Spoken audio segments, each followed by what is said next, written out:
It was an unseasonably warm fall day. I was at the park hanging out with my two best friends, Julie and Chrissy. We were doing the normal things 12-year-old girls did, swinging, playing on the merry-go-round, and giggling about what the boys did at school that week. The afternoon went really fast, and before we knew it, it was time to go home. The sun was quickly fading as we made our way down the street. When we got to the wooded area between the playground and the housing development, something felt off.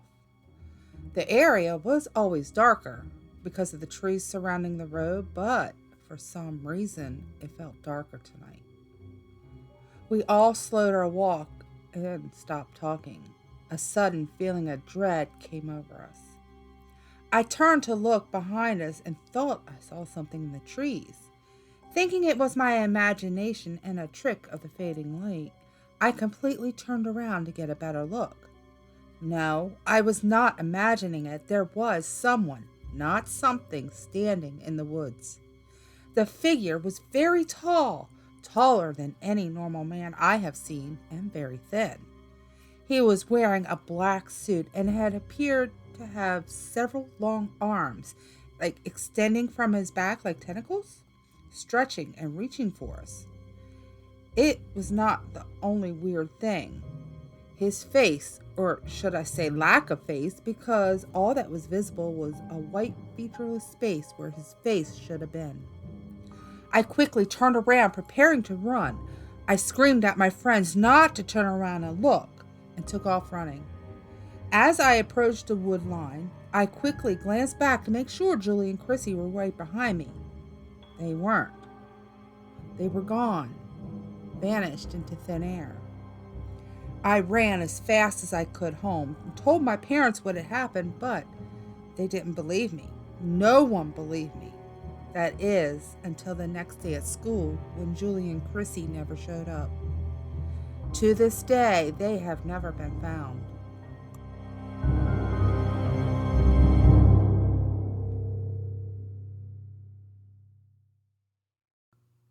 Urban legends. We've all heard them a million times. You know the ones, the story of the man with a hook for a hand that terrorizes young couples, or the tale of the killer who phones the babysitter from inside the house. But how about the story of Slender Man? The really tall, faceless humanoid who stalks and kidnaps children. If not, you're lucky. These stories are not for the faint of heart. There are millions of people in our world that are very familiar with these frightening new versions of urban legends that have exploded in the internet age. Slender Man was born, so to speak, on June 10, 2009, from a Photoshop contest on an internet forum which challenged followers to take regular photographs and make them look scary by adding realistic ghosts, ghouls, or monsters. This inspired Eric Nunston, who went by the username Victor Surge, to create Slenderman, a ghostly, faceless character. The photo went viral. Eric took a simple black and white picture of children playing and inserted a tall, thin, grainy figure in the background. In one picture, he added tentacles to the figure. Another one of the pictures, he even added a cryptic caption that read, "We didn't want to go. We didn't want to kill them. But it persistent silence and outstretched arms horrified and comforted us at the same time. 1983, photographer unknown, presumed dead." Eric never expected his character would inspire so many people, or that some would take it too far. Although he gave Slender Man his name and appearance, the legend itself was a collective, homegrown creation of many internet users. Soon after, the legend of Slender Man went viral. Because the fictional mythology has evolved without a point of reference, Slender Man's appearance, motives, habits, and abilities change, depending on who's telling the story. He is usually described as a very tall, thin man wearing a dark suit and tie, with unnaturally long tentacle like arms, sometimes just tentacles, which he uses to capture his prey.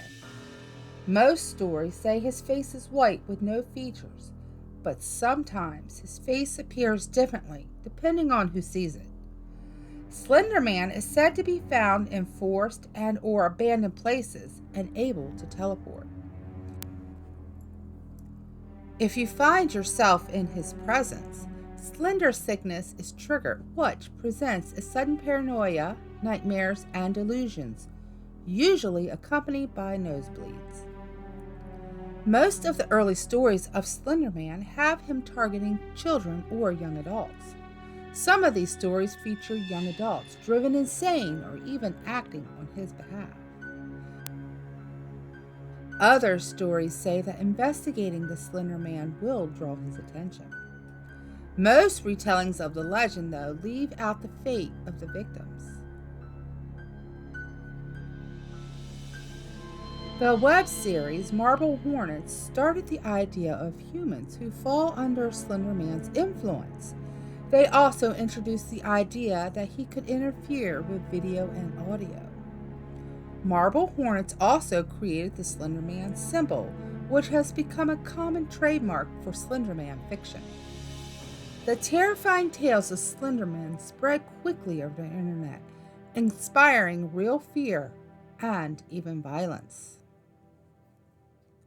On May 30th, 2014, in a suburb of Wisconsin, 3 12-year-old girls had a slumber party. By the next morning, Peyton Luthner woke up in the middle of the woods after having been stabbed 19 times with a kitchen knife. Bleeding from her arms, legs, and torso, she managed to drag herself to a path where a cyclist found her and called 911. The 2 friends she had spent the night with, Morgan Geyser and Anissa Weir, were soon arrested. During the interrogation, the 2 girls admitted they had been planning the attack for months.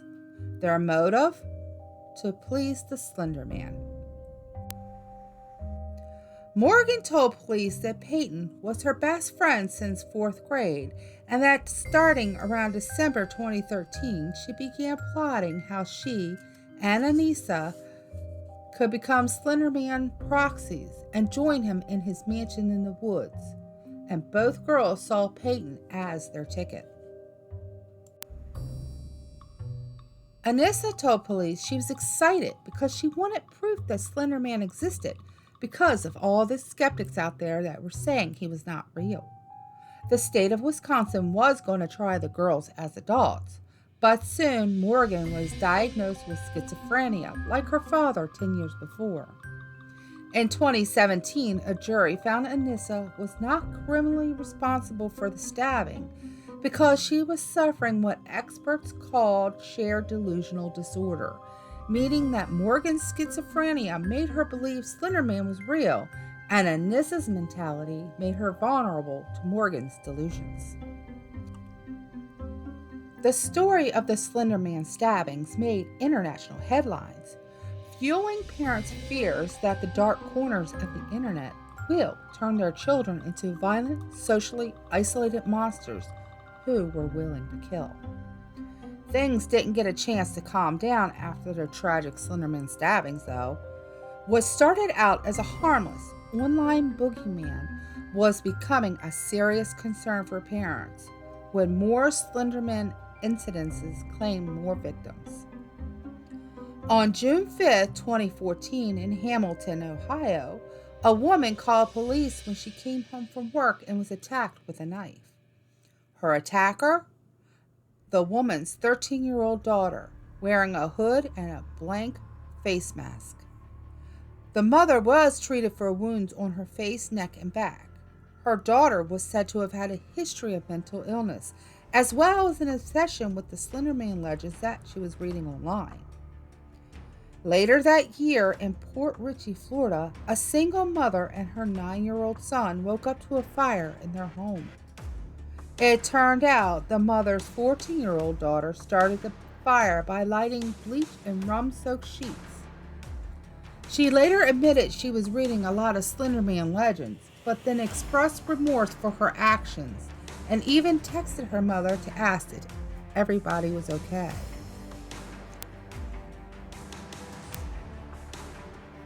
Despite all the attention of the horrific acts, most Slenderman fans just want to enjoy a spooky legend without reacting with violence.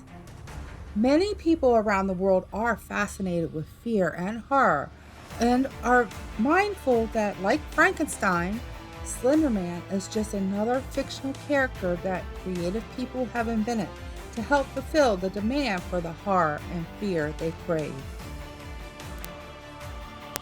We want to give a special shout out to our member, Melissa Ross. Thank you.